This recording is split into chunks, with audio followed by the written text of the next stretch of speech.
ഇവരിങ്ങോട്ട് ഈ പ്രാവശ്യം ചെന്നപ്പോൾ എന്നോട് ചോദിച്ചു അമിത് ഇവരായിട്ട് എന്താ ബന്ധമുള്ളത്. ഞാൻ പറഞ്ഞു ഇന്ന പാർട്സ് വാങ്ങിച്ചിട്ടുണ്ട്. അപ്പം ഞാൻ അതിലൊരു സാധനം പറയാൻ വിട്ടുപോയി, ഗിയർ ബോക്സിൻ്റെ ഒരു ഹബ്ബ്. ഇത് വാങ്ങിച്ചിട്ടില്ലേ? ഞാൻ വാങ്ങിയിട്ടുണ്ട്.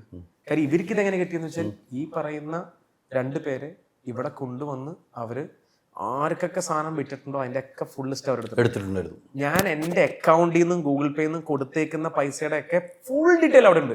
ഇല്ല എങ്ങനെയാ ചേട്ടാ അവർ കറക്റ്റ് എന്നോട് ചോദിക്കണം. ആ വണ്ടി വാങ്ങിച്ചിട്ടില്ലെന്നും അവർക്കറിയാം. പക്ഷെ ഇപ്പോ ചിലപ്പോൾ അവർ പറയും ഇന്ന ആൾക്കാരായിട്ട് ബന്ധമുണ്ടെന്നൊക്കെ നമുക്കറിയാം. പക്ഷെ പിന്നെ നമ്മൾ കുറെയൊക്കെ ഇവർ ഊഹിച്ച് പറയാം, കുറ്റം പറയാൻ പറ്റില്ല, മീഡിയ ആണ്, അത് പറയും. അതാണ് ഉണ്ടായത്. അല്ലാതെ ഇപ്പം ഇന്ന് കണ്ട വാർത്ത, ഇന്നത്തെ ഏറ്റവും പ്രധാനപ്പെട്ട വാർത്തയാണ് കോയമ്പത്തൂർ യാത്ര. അതിൽ മാഫിയാണ്, അവരെ അന്വേഷണത്തിൽ വിധേയമാക്കും, അവരെ കുറിച്ച് അന്വേഷിക്കും. അത് അന്നും 11 മാസം മുമ്പ് ഇത് നടന്നേക്കണാണ്. പിന്നെ 11 മാസം മുമ്പാണ് ആദ്യമായിട്ട് നടക്കുന്നത്. അതല്ലേ? യെസ്. അന്ന് അന്വേഷണത്തിനൊന്നും കണ്ടെത്തിയിട്ടില്ല. അല്ല, അവിടെ വണ്ടികൾ മറ്റേ പുറത്തുനിന്ന് വന്ന വണ്ടികൾ സീസ് ചെയ്തു. അന്നേ സീസ് ചെയ്തു. അന്നേ അവിടെ സീസ് ചെയ്തു. നമ്മുടെ അടുത്ത് വന്നു അതിന്റെ എന്തെങ്കിലും സാധനങ്ങളൊക്കെ അവിടെ വന്നിട്ടുണ്ടോ എന്ന് അറിയാനായിട്ട് അന്നേ വന്നു.